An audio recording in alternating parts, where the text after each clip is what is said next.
Bagaimana jika negara-negara ingin mengantongi keuntungan yang didapat dengan bergabung dengan BRICS, tetapi tidak benar-benar ingin bergabung dengan organisasi tersebut? Mungkin ada negara-negara yang lebih dekat ke Barat, dan ingin melihat apa yang dapat ditawarkan BRICS kepada mereka, tetapi mereka tidak dapat benar-benar merasakan, seperti apa rasanya untuk menjadi anggota BRICS bagi negara-negara tersebut. BRICS menggunakan mekanisme negara mitra, di mana calon anggota diperbolehkan mengambil keuntungan, namun mereka bukan anggota penuh, dan tidak mempunyai suara dalam membuat keputusan mengenai aliansi itu. Ini adalah strategi jenius yang telah membawa hasil untuk BRICS. Pada hari pertama tahun 2025, 9 negara telah resmi bergabung dengan aliansi BRICS, mendapatkan status negara mitra dan menjadi memenuhi syarat untuk perjanjian perdagangan investasi dan bahkan dukungan geopolitik. Tetapi apa 9 negara ini? Dan apa artinya bagi BRICS? Dalam video ini mari kita cari tahu.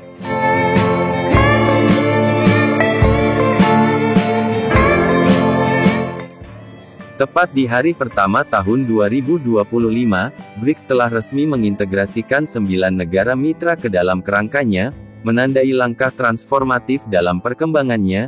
Namun 9 negara ini bukanlah anggota baru yang memiliki status sama dengan Cina, India, Rusia, Brazil, dan Afrika Selatan. Lebih baik memahami bahwa Anda harus tahu bagaimana program penjangkauan BRICS bekerja. Negara-negara terkemuka dalam BRICS tahu bahwa dunia mengikuti tatanan global yang berakar lebih dalam yang saat ini dipimpin oleh negara-negara Barat. Oleh karena itu, meskipun negara-negara baru ingin bergabung, mereka harus berhati-hati untuk tidak membuat Amerika Serikat memusuhi mereka. Namun ini akan membuat sekutu Barat selalu terikat dengan Barat. Untuk mengatasi hal ini, BRICS meluncurkan mekanisme negara mitra yang berfungsi di bawah inisiatif BRICS Plus. Ini merupakan kerangka kerja yang komprehensif untuk memperluas pengaruh BRICS di luar keanggotaan intinya. Inisiatif ini dirancang untuk memfasilitasi kemitraan yang bermakna dengan negara-negara berkembang lainnya, yang menciptakan platform untuk kolaborasi pada kepentingan bersama, dan mengatasi tantangan global, dan ini dilakukan terlepas dari apakah negara tersebut menjadi anggota, atau tidak. Namun untuk memenuhi syarat, negara-negara tersebut harus menerima status negara mitra secara langsung. Jika negara-negara tersebut mengetahui bahwa menjadi anggota penuh akan membawa mereka mendapat lebih banyak keuntungan, mereka bisa melanjutkan dengan meminta keanggotaan penuh. Namun jika mereka merasa lebih baik ketika mereka hanya bersekutu dengan Barat, mereka bisa saja melepaskan status mitra BRICS tersebut. Tetapi kemungkinan besar negara-negara yang bisa mengalami perdagangan dengan BRICS tersebut lebih kecil. Kemungkinan besar mengabaikan jaringan perdagangan yang kuat yang disertai dengan BRICS, karena perdagangan dan investasi adalah pilar utama mekanisme ini. Negara-negara mitra dapat terlibat dalam proyek-proyek dan perjanjian bersama dengan negara-negara anggota BRICS, yang difasilitasi sebagian oleh Bank Pembangunan Baru. Bank ini menyediakan pendanaan untuk proyek-proyek infrastruktur dan pembangunan berkelanjutan di negara-negara non-anggota, meningkatkan pertumbuhan regional dan konektivitas. Negara-negara mitra juga dapat berpartisipasi dalam upaya-upaya untuk mereformasi lembaga-lembaga tata kelola global, seperti PBB, IMF, dan Bank Dunia, bertujuan untuk representasi yang lebih seimbang dan keadilan bagi negara-negara berkembang. Keselarasan ini memastikan bahwa BRICS dan mitranya secara kolektif mengadvokasi kebutuhan global.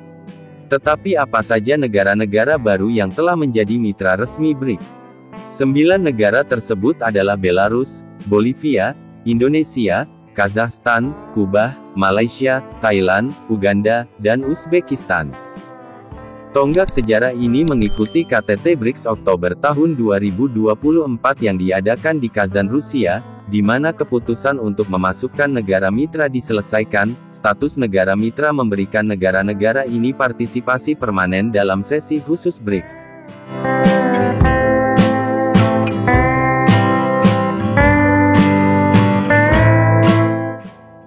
KTT pertemuan Menteri Luar Negeri, dan acara tingkat tinggi lainnya. Selain itu negara-negara mitra baru ini, dapat memberikan kontribusi terhadap dokumen hasil kelompok tersebut, yang selanjutnya mengintegrasikan suara mereka ke dalam inisiatif BRICS. Keikutsertaan ini dilihat sebagai kelanjutan dari perluasan keanggotaan BRICS, yang memperkuat reputasi organisasi tersebut, sebagai platform utama bagi negara-negara berkembang di dunia, solidaritas dan kerjasama.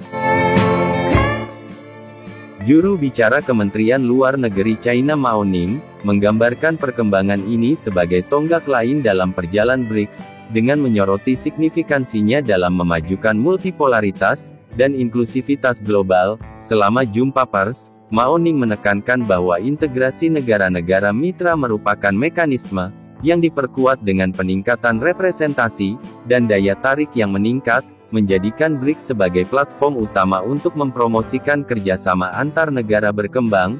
Mao Ning mencatat bahwa kerangka kerja BRICS, yang diperluas akan memainkan peran penting, dalam mempromosikan tata kelola global yang setara dan tertib, sambil mendorong globalisasi ekonomi yang menguntungkan semua pihak. KTT Kazan Oktober tahun 2024 yang diketuai oleh Rusia, berperan penting dalam membentuk evolusi ini.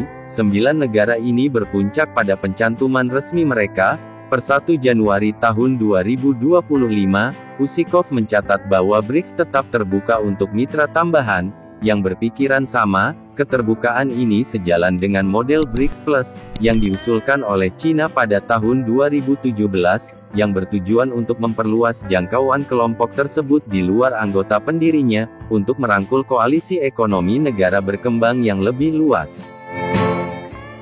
Daripada memaksakan negara-negara berkembang masuk BRICS, negara-negara berkembang pertama-tama mengalami manfaatnya, dan kemudian memutuskan apakah mereka harus bergabung dengan aliansi atau tidak.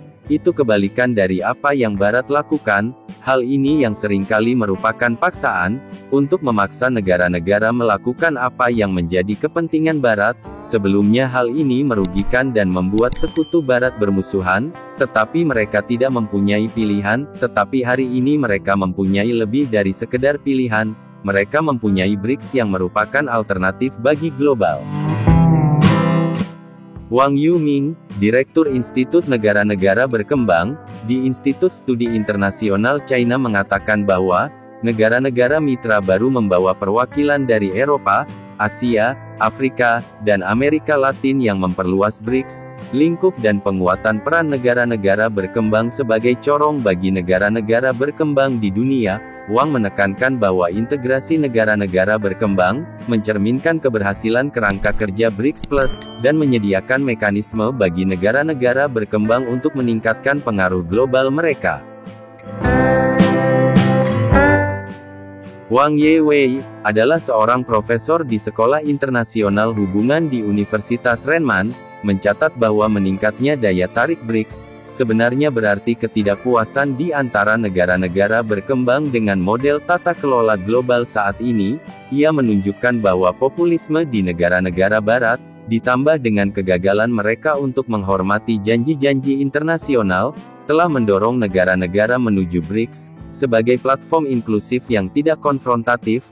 Ia lebih lanjut menyoroti bagaimana sanksi Barat terhadap Rusia, telah mengungkapkan persenjataan alat ekonomi oleh Amerika Serikat dan sekutunya, mendorong banyak negara untuk mencari alternatif yang sejalan dengan prinsip-prinsip pembangunan bersama, dan kedaulatan BRICS. Mengingat apa yang dicapai BRICS tahun lalu, kemungkinan besar pada akhir tahun 2025, BRICS akan membangun tatanan dunia yang sama sekali berbeda. Salah satu perkembangan paling signifikan tahun lalu adalah perluasan keanggotaan BRICS dari aliansi 5 negara yang berubah menjadi BRICS, ditambah dengan menyambut beberapa anggota baru. Momentum daya tarik BRICS terus meningkat. Pada bulan September, Presiden Rusia, Vladimir Putin, mengumumkan bahwa 34 negara sebelumnya telah menyatakan minatnya bergabung dengan blok tersebut. Di antara mereka yang ada dalam daftar tunggu adalah negara-negara termasuk Malaysia, Thailand, Nigeria, Bolivia, dan bahkan Turki.